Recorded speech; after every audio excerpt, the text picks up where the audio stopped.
Hi, thanks for joining us on What's New TV.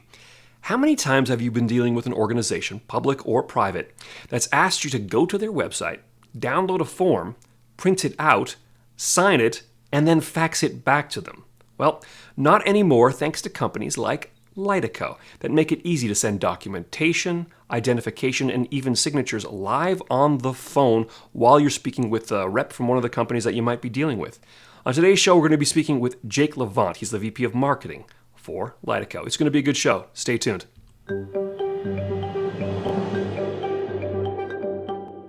Jake, thank you so much for joining us on the show this evening. Great to be here, Jeremy. Thanks for having me. Absolute pleasure. All right, so let's start off with something straight down the line. Tell us a little bit more about Liteco. What are the pain points it addresses? What is the industries that you are serving? Some of the applications. Sure. So Liteco is a SaaS platform that helps big businesses deal with their customers more efficiently. So that might be a bank or an insurance company or a telco that has masses of customers that they need to work with on a regular basis. But the way that they are working with us is probably not the way we'd expect an Amazon or a Netflix to work with us. So they ask us to do things like come in and print off papers, visit us at a branch, clumsy things that are just not convenient. So what Liteco does is we're a platform that helps digitize those customer-facing interactions so it's easier for the banks and the telcos, what have you, to service and sell their customers more efficiently, and for the customers to have an easier experience directly to their mobile phone. So let's take an example. So rather than having to find a printer with ink, print off a document, fill it in, miss a form, scratch it, scan it, and put it back, you just get a text message to your mobile phone. It's secure, opens up a very comfortable window. You squiggle something with your finger, take a selfie of your face, and then send it back to the bank. Wouldn't that be just a delight if every transaction and interaction with the bank was like that? Yeah, I mean, that's fantastic. I can't tell you how many times I've dealt with an organization that wants to send me to their website to download a form that I then have to print out, hope that I have ink in the printer, sign it, and fax it back to them for some reason. And usually my reply is, sure, no problem. Let me just hop in my time machine and head on back to 1997 when I had a fax machine. That sounds like something that is just a godsend and something everyone at this point who's carrying a phone around in their pocket would expect as far as a frictionless transaction. You're absolutely right. This is an X-rated show. I didn't know that you were going to use the F word so many times, but you are right. There are many businesses that... Oh, friction. You had me worried there for a second, Jake.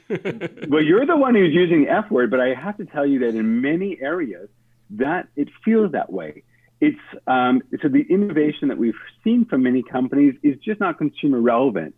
And so they would have a digital fax. That's not the way customers are used to working.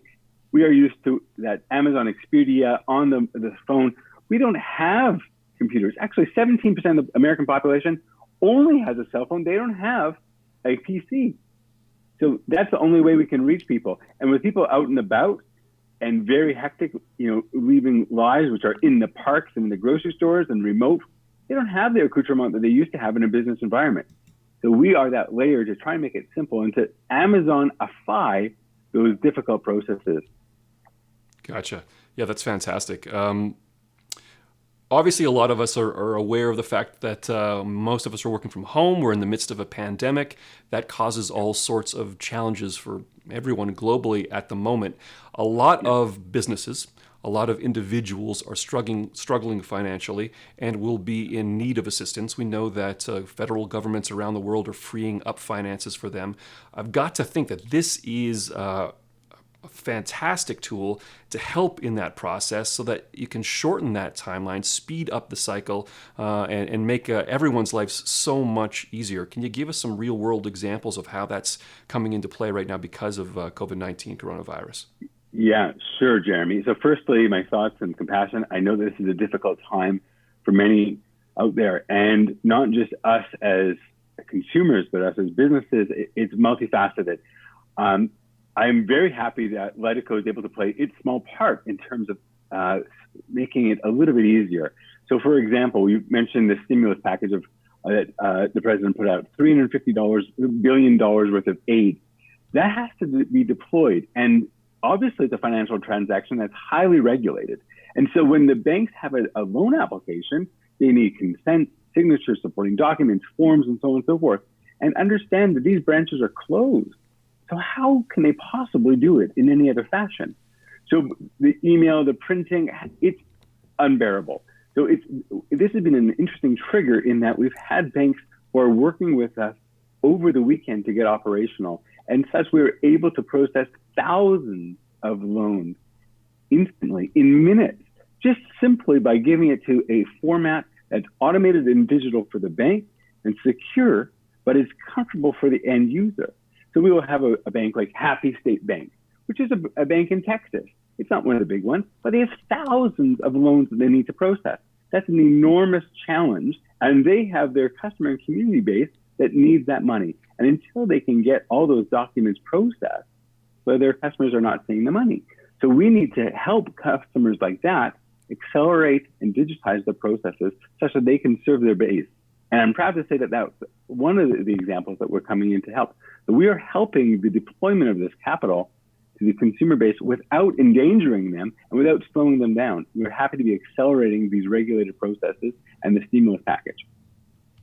That's key, isn't it? In this unprecedented time, you're dealing with very personal, very sensitive issues, and you're dealing with it from a distance, which makes everything more challenging for some folks who perhaps are a little bit older and might not have the tech savviness to be able to get things done, or used to working with paper and pens.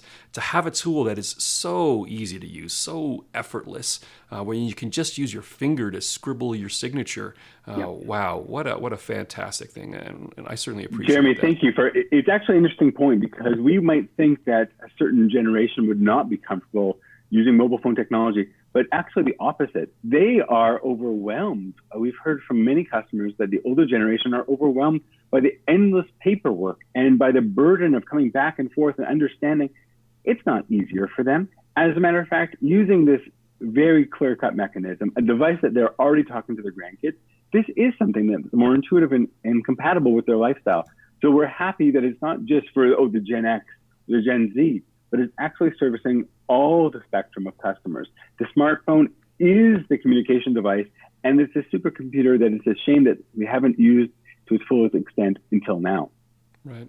I know that my kids, the way that they're communicating with their grandparents now is because of tools like Skype and Zoom and WhatsApp. It's an amazing gift that technology has brought us, that even now we're able to bring the family together at times like Passover and Easter. Okay, so lots of folks are watching this right now. They're thinking, this sounds fantastic. They're working at a large enterprise-size organization. They're thinking, how can we get started? What's the process for onboarding new customers, and what's the business model? So first, I'd invite everyone to visit our site, Liteco.com, Lightco.com. There they can experience an interactive demo where they don't have to come in off their sofa. They can experience what it's like to deal with these difficult transactions simply from the comforts of their own home. Thereafter, if it's something that you think would be valuable for them, I would invite them to just set a time so that we can get them started. We're getting businesses started within 48 hours. And as a matter of fact, we're starting businesses now for free, such that they can see the value and start serving their customers immediately in this crisis moment. So if it's something that's suitable, if you're dealing with many customers, if those end customers are mobile and time is of the essence, if remote is the new reality for you and you're not digitally equipped, then I would invite you to come visit the site, experience it, and then set a discussion. And then we can share with you the best practices and make sure that you get started successfully and without risk. Sounds great. We're looking at the website right now, so everyone who's at home watching this can see it's right there, top right-hand corner, request a demo. Beautiful purple button with white text. You can't miss it. Okay, next up. Can you look a little bit further into the future? I mean, you know what? Let's start a different approach here. Let's take a little bit of a look back in the past couple of years, some history of where the industry has been, where it's now, and then, of course, what do you think you see it 3, 4, 5 years out from now? Sure. So we've heard buzzwords about digital transformation ad nauseum. We've heard it for decades, and it's actually boring because it generally means a pit of money and doing things in the back, from moving from 8-track to tape player to record. The customers don't see that. And in the meantime, we have whirlwinds of innovation happening in the front. So finally, these two things are meeting, and this crisis is accelerating that. We know that 10 years ago, the mobile device wasn't so powerful, but we now see in the last 10 years that this is the way people communicate. And so it's the front-end digitalization that makes the most difference. And events, and unfortunately as they are, like this, are the trigger such that we can move forward. So we don't have to start thinking about digital and transformation from the inside out, but rather we should think about what customers need, and we should take a different approach. We should add a customer-centric approach.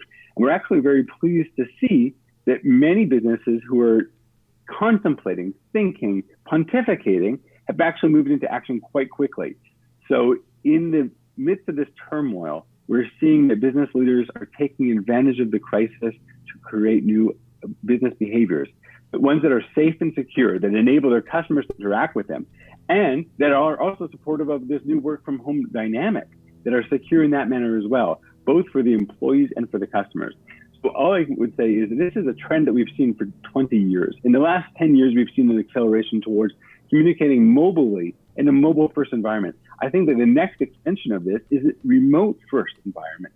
And so we're seeing that laggards are leapfrogging right now because of the crisis. So I think we're going to see much of this stick well beyond the vaccination and how we become safe. I think that we've established finally new behaviors, and we've implemented technologies that can enable this new type of dynamic that we've been looking for decades.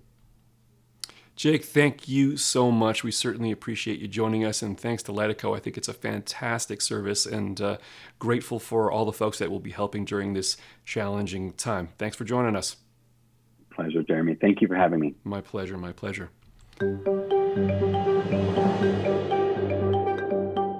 And thanks to all of you. We certainly appreciate you watching the show and joining us. If you have any questions, feel free to leave them in the comment section below for Jake. We'll make sure he gets those.